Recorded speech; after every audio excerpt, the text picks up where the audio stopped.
ले जा।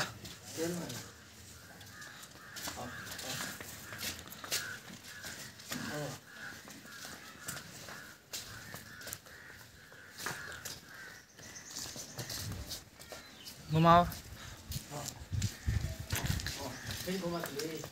ले आओ।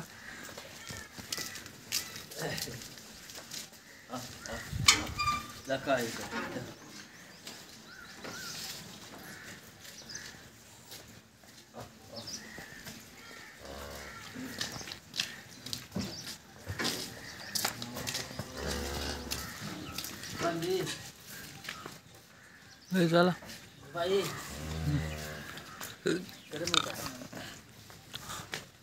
तो